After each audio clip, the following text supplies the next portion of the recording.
কথায় আছে প্রেমের কোনো সীমানা নেই, কাটা তার কিংবা ভৌগোলিক দূরত্ব ভালোবাসাকে আটকে রাখতে পারে না। তেমনই এক ঘটনা ঘটল লালমনিরহাটে। সুদূর দক্ষিণ কোরিয়া থেকে ভালোবাসার টানে বাংলাদেশে ছুটে এসেছেন এক যুবক।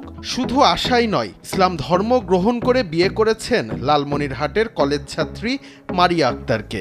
Are you changing your religion? Hindu Akulutsa? Yes.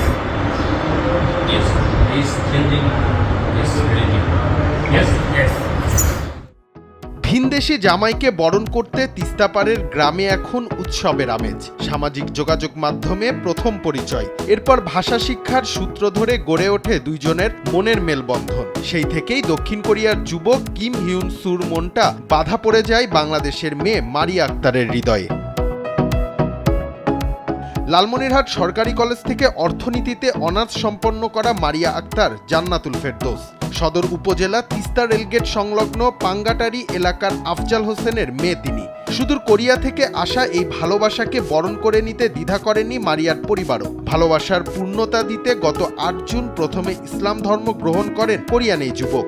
রংপুরের ঐতিহ্যবাহী কেরামতিয়া জামে মসজিদে এসে ইসলাম ধর্ম গ্রহণ করেন কিম হিয়ন সু।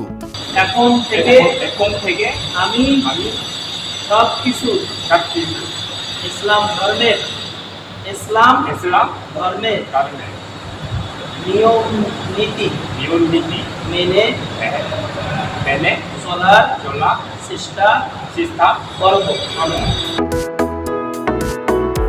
এরপর আইনি ও ধর্মীয় নিয়ম মেনে সম্পন্ন হয় তাদের বিয়ে।